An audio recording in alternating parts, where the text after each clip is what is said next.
is akin in Greek to electra, which means the beaming sun, which actually would be the solar plexus, which is God, the light of the world, which is Jesus, the sun god, Amon, and all of this kind of stuff. Electra. Now, another thing I wanted to show you there was electroencephalograph, which I've given, a system for recording the electric potentials of the brain. And then electrocardiogram, a record of electrical activity derived directly from the cerebral cortex, okay? So the energy which rises up the spine was called by the people of the East the serpent because it rose up in a serpentine motion. Electricity which passes between the poles of a spark gap is like that. The electricity which you see in lightning comes down in this kind of, swirling motion, like a helix motion. And in ancient times, the electrical force of lightning and things like that was called the great snake. And that's why the serpent was given this title as God and the force of God. So, as we said in the very beginning, God is in Jewish El, El. The universal God, El. Now, I am not saying that God is electricity any more than I'm saying that angels are angles. And God, electricity. I'm simply asking us to be mature and realize that these things that we call angels are simply people who are only made visible when we absorb a correct angle from light from outside, which causes an arc in the receptors of the brain, which is an arc angle, so then we can see the people on the other side, or the people at the higher dimension that we're talking and referring to as angels. I'm not saying that God is electricity, but what I am saying to you is God takes that word El, electricity, because only through the sphere and the ether of this energy called electricity is it possible for the human psyche and that which is the universal psyche to communicate. It's done through electricity. If the brain does not have electrical energy, you can't communicate with yourselves, with anybody else, and certainly with God. And if it is not coming down, if the light and the energy is not coming down and touching you, there can be no response. So it all happens through electricity, see.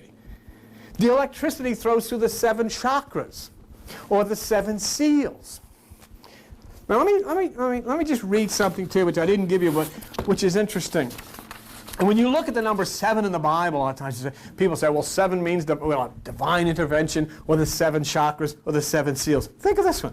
The neutron has half integral spin. With the neutron, the nitrogen nucleus can be composed of 7 protons and 7 neutrons. And so there again we have this number 7. When you get into subatomic particles, Albert, all of a sudden you start seeing this number 7 popping up all over the place. And when you look in the Bible and see the number 7, and you start to see, what is the connection here? There's a reasonable, there's a logical connection that we're talking about. Right. Yes. Oh, okay. Wait. Yep. God is electricity, because electricity, within electricity, there must be magnetism. Right. Those two go together, whereas all the other particles are alone. Right.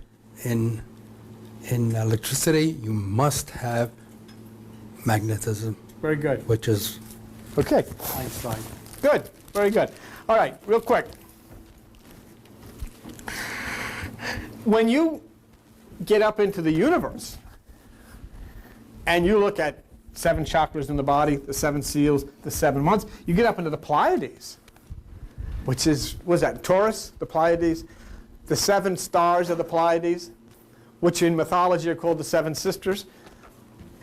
One of the 7 sisters of the Pleiades has this name, Electra. That's her name. Okay. One of the 7 sisters, which is appropriating the 7 chakras, the 7 seals, named Electra. See? Electric is from the Greek electrum, which is akin to the Greek electra, which is the beaming sun, and in the center of your brain, at the point of RAM, at the point of the hippocampus, at the point of memory, is that RAM symbol, Amon, A-M-M-O-N, who is the sun god. So meditation then takes on a whole different approach here. Meditation can no longer be approached as sitting quietly and reflecting. That's not meditation. Sitting quietly and doing nothing. That's not meditation. Sitting quietly and listening to guitar. That's not meditation. Sitting quiet. What is meditation? Meditation is not sitting quietly. Meditation is an internal exercise of the electrical mechanism, opening the pathways which have been closed down from inactivity so that the current can flow, activating the AMP so that you can communicate with God. You are exercising the electrical forces within inside of yourself so that they can carry the current because they've been desolate. If you look, go sometime into a dictionary, look up the word pineal. You know what it'll say? It's a vestige. You know what it means? Yours is shriveled up. You used to be dynamic. See? In the Bible, Jacob says, I've seen God face to face. I'll call the place Peniel. But you know what? Yours is shriveled up because you haven't used it.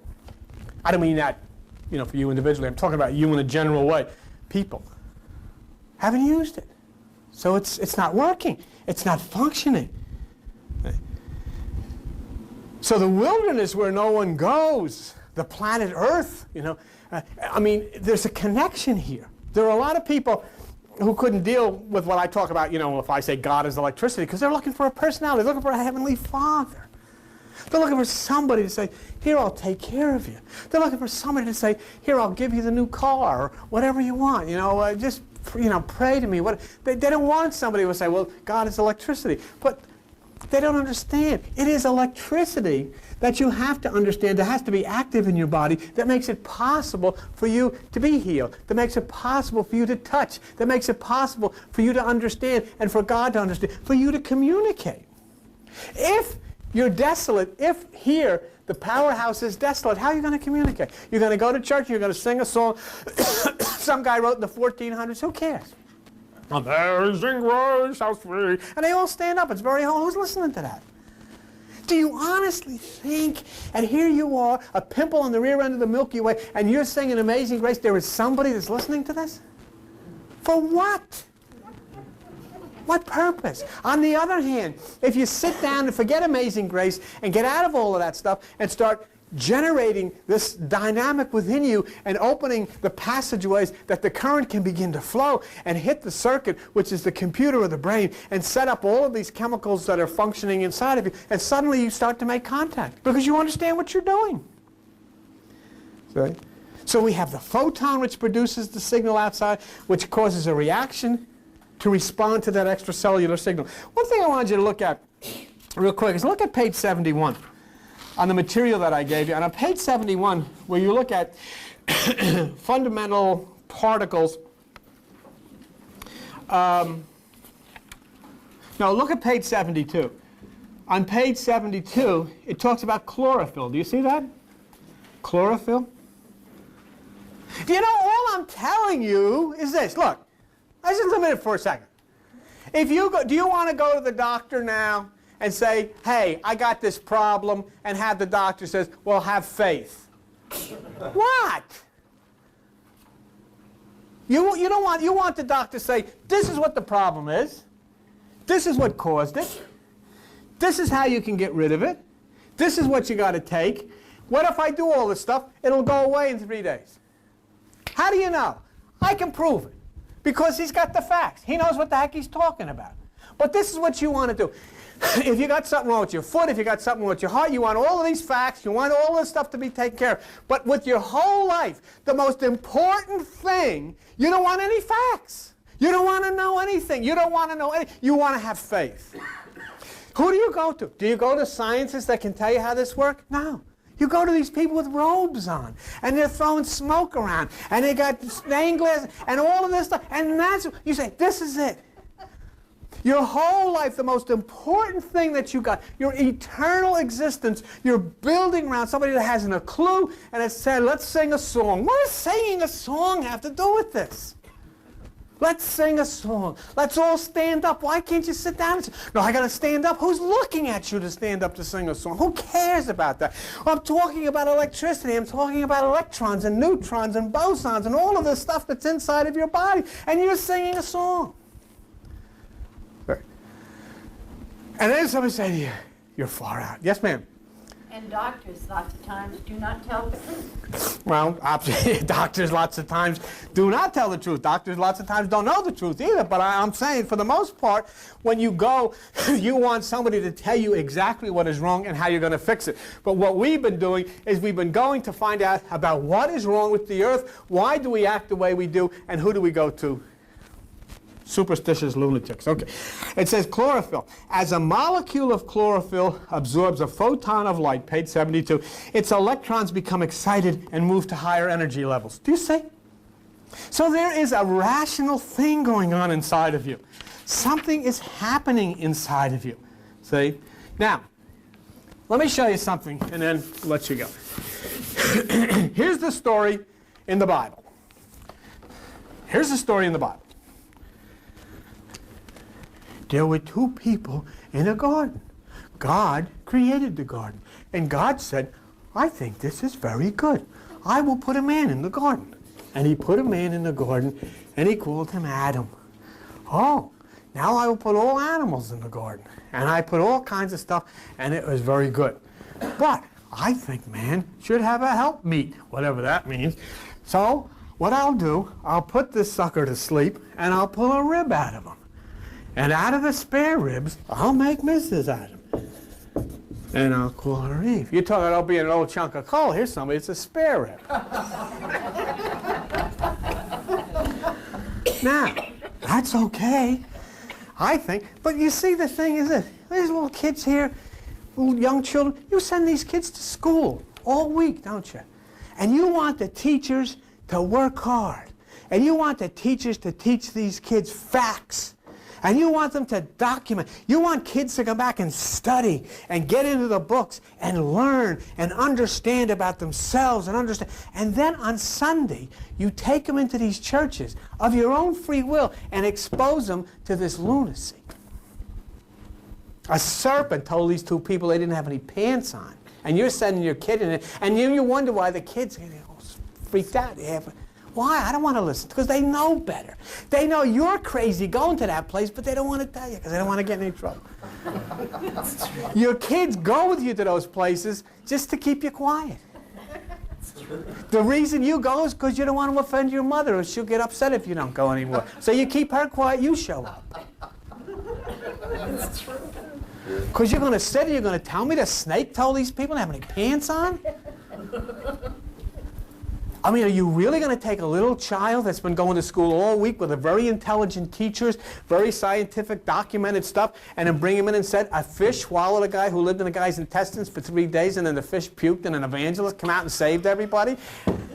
And you wonder why the kid doesn't, how'd you like that, Gerard? But when they're outside, out in the street, they talk about you and the church. I said, these people are crazy. I was a little kid and I walked into church and there's a man hanging on a thing with nails in him and blood coming out of him. Who did that? His father. Because he loved you. What? No. Couldn't he have just spanked him or said, hey, you know. I mean, is that a little... For what did I do? Then right away I thought, I remember when I stole the Snickers bar in Newark. I said, geez, look at this guy. Holy Christmas. But you know what? You know what it made me say? I don't want to go in that place no more. I don't want to go in there. That's something wrong with that. You see? And that's now it's just a carryover of the ancient human sacrifice, you know, and all this kind of stuff. That's what it is. But the fish swallowed a guy. And then you know what happened, boys and girls? God said, I'm going to drown everybody. What a nice, it's your Heavenly Father. I'm going to drown everybody in the world except this guy and his crazy family. So this guy's 500 years building a boat. 500 years built a boat. Took every kind of animal by two. That means fleas and ticks and everything had to get out of there. 2 fleas, 2 ticks, everybody had to get in there. And there was no windows in the boat, and they had elephants going to the bathroom for 40 days. Can you imagine this one?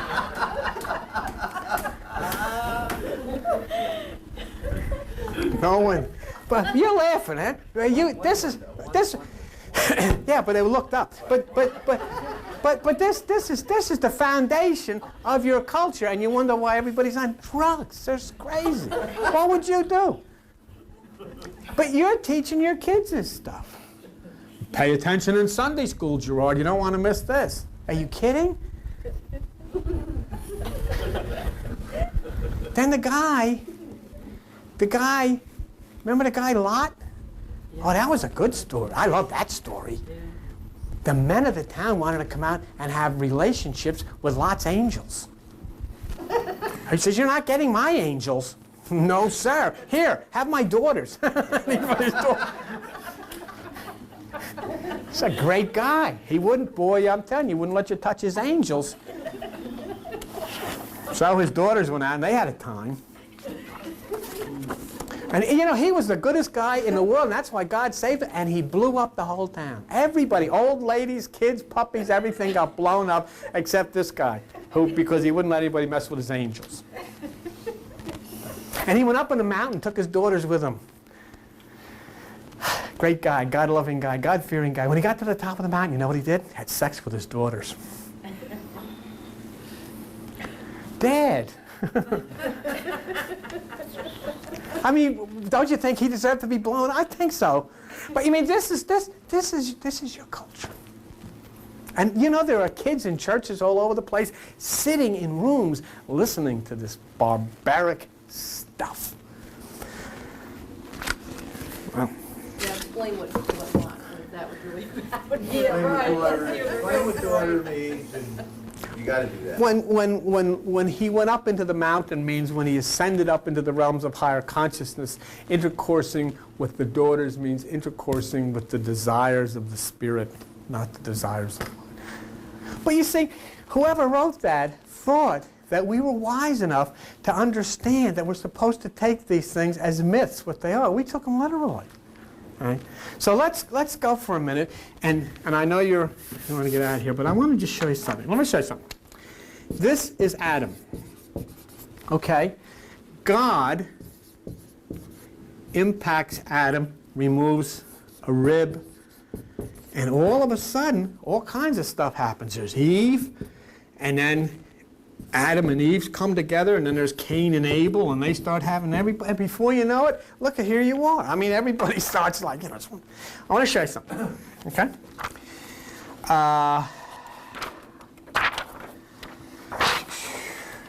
Let's do this. Okay? Let me show you Adam and Eve. Would you turn the light down a little bit, Al? All right. Here's Adam and Eve. You see, this is a neutron. A neutron is part of an atom. You have neutrons, protons, and electrons. A neutron is just what the word implies. It's a non-electrical part of the atom.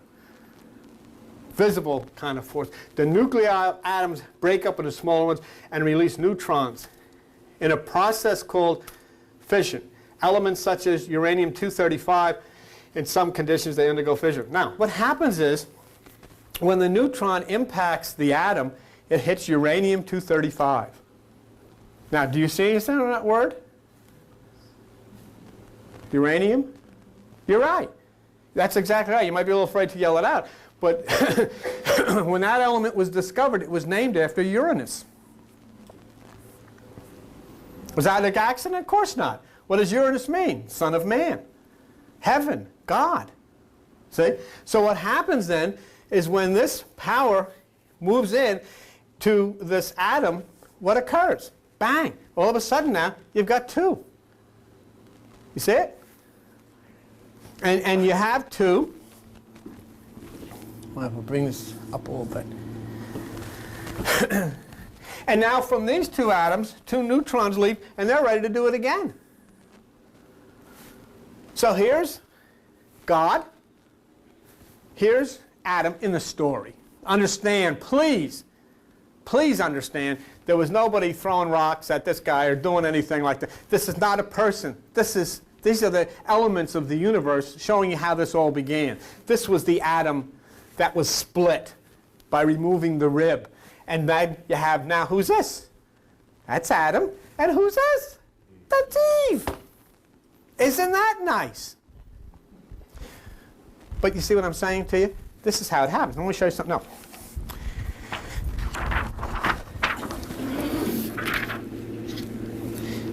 What happens is when you split the atom, you create a chain reaction. Okay? So here's a little bigger thing. Now we have God impacting Adam, and we have Adam and Eve. Now neutrons leave these created atoms and go out and impact now Adam and Eve, Cain and Abel. And what happens with Cain and Abel, now you got these two, bang, bang, bang, bang. Now you got 4. And these 4 will go out and impact, and then you'll have 8. And then the 8 will impact, and you'll have 16. And it goes all over the place. A fission reaction within a piece of uranium-235 releases neutrons. Some of the neutrons will collide with other nuclei in the isotope, generating more fission reactions. If enough reactions occur within the substance will undergo fission continually. This means it continues to multiply. It continues to multiply. Okay? And so basically, that's what happened when you removed a rib from Adam, and then everything started to continue the chain reaction. And it has nothing to do with a person named Adam, has nothing to do with a person named Eve, has nothing to do with a Cain and Abel. None of these people ever existed. This is talking about the energy of the universe and how all of this began. And then you take this, your